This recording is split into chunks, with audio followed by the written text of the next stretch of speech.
what's up? It's Joe Raiti from Raiti's Rides. It's been a while since we did an at-home in the Raiti's Rides office video vlog, but you know what? We are here and we have big news from that iconic German brand. Who is it? None other than Porsche, and a update, refresh, and new addition to the 911 lineup. So without further ado, let's dive in and check out, is this 911 GTS Hybrid the performance car to buy? Let's check it out. And there she is. So remember, Porsche is all about evolution, not revolution necessarily, even though there is a bit of revolutionary tech that's coming to the 911 for the first time. So this is what is going to be known as the 992.2. So if you've been following along here on Raiti's Rides, if you have seen any of my reviews so far since 2020 with the introduction of the 992 chassis from 2020 until 2024, that's the 992.1. This is the update, refresh, changed up, and some new tech. So I'm focusing on the GTS for a very specific reason. The reasoning behind it is because this is the first 911 ever since the 1960s, the birth of the 911, to have hybrid technology. So this is a hybrid power plant. Now, before you go and start saying, well, it's probably just like the E-Ray Corvette. Not exactly. So when looking at the updated 992.2, all 911s will have some different features to the exterior. You'll notice on the GTS, those vertical slots in each of the corners, that is something that is all new. Even the addition, if you look a little inward to the left of the picture there, there's even more air intakes. That is something that has been updated for the 992.2 chassis.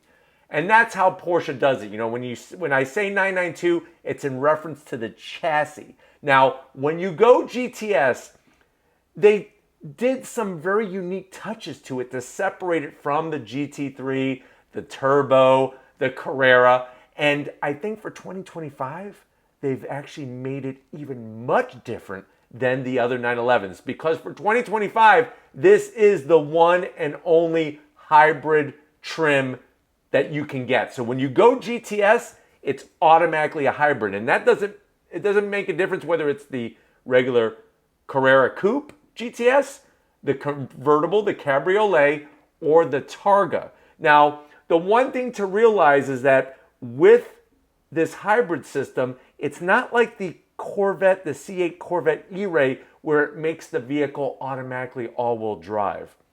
You can still get a 2025 GTS, 911 GTS, that has all-wheel drive. That will still be known as the Carrera 4 and the Carrera 4S. Now, of course, when it comes to the all-wheel drive, it still will be a mechanical all-wheel drive system. So what that means is none of the hybrid components, there's no electric motor paired with the front wheels like on the C8 E-Ray.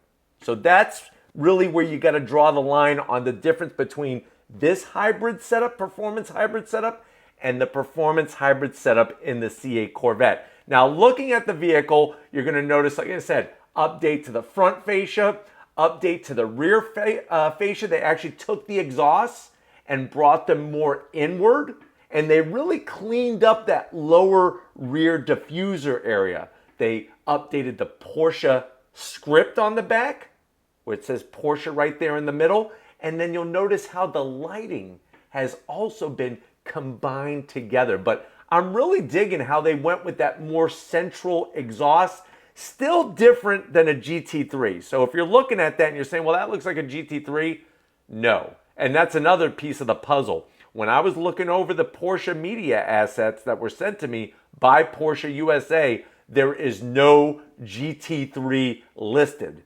So it looks like for model year 2025, no GT3. There is a GT3 RS, just no GT3. So when you're looking at those exterior changes, you're going to have, of course, all of those fine updates with the lighting, with the wheels, with the body. For the first time, when you're speccing out your 911, you can get Carrera exclusive design wheels with carbon fiber aero blades.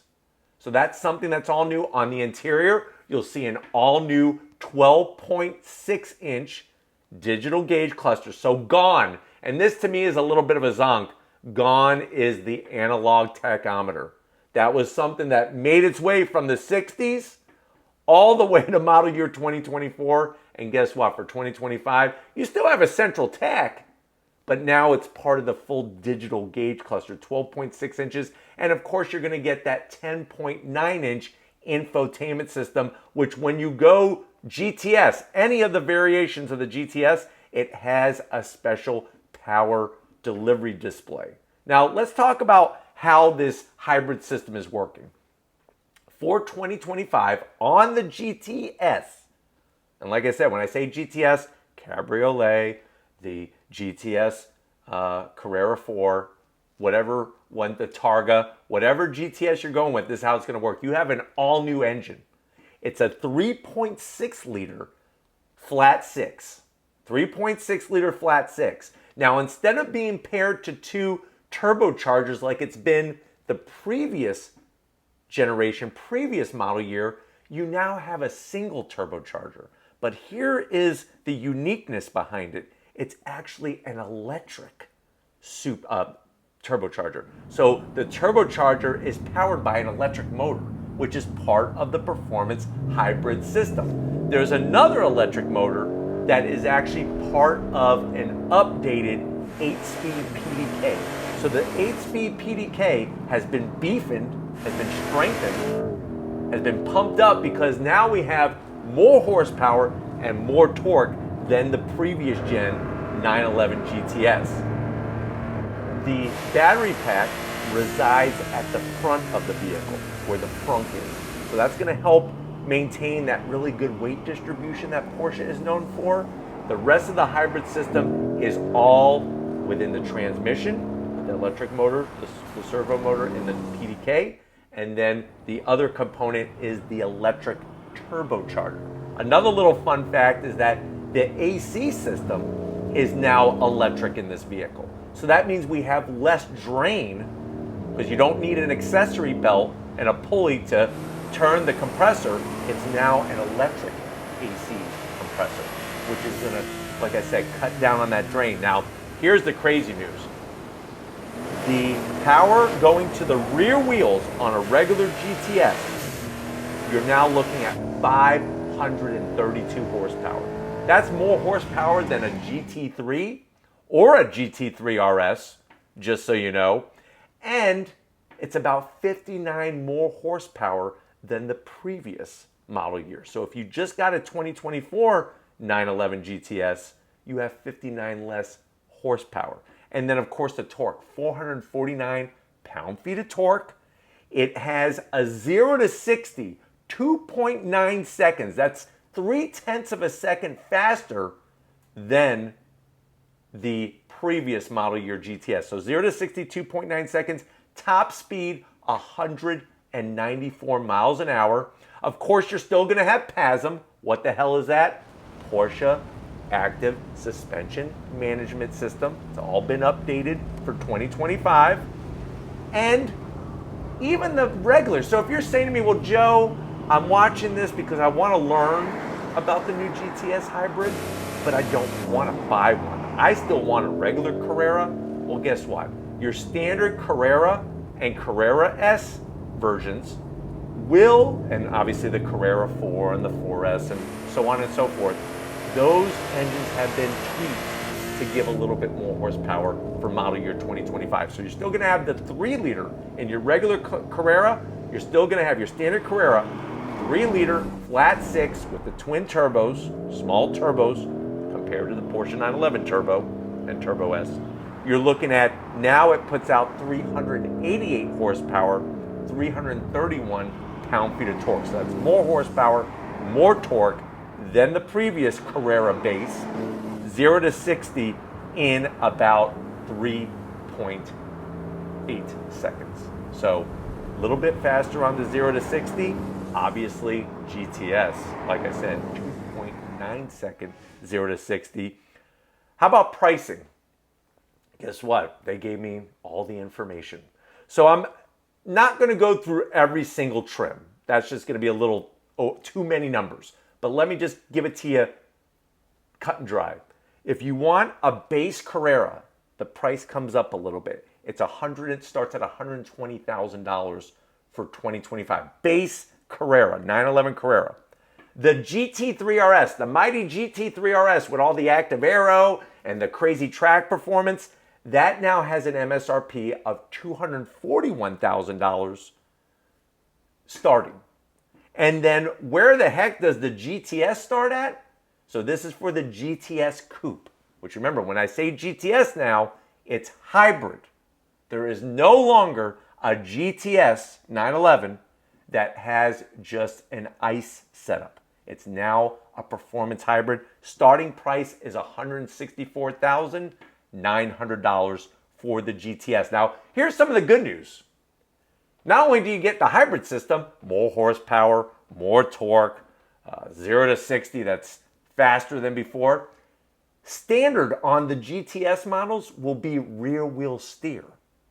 So if you've been doing any of your building of Porsche 911s, like I like to do from time to time on the Porsche website, you would know that last year, or the year before, or the year before that, so on and so forth, if you wanted rear wheel steer, you had to pay extra for it.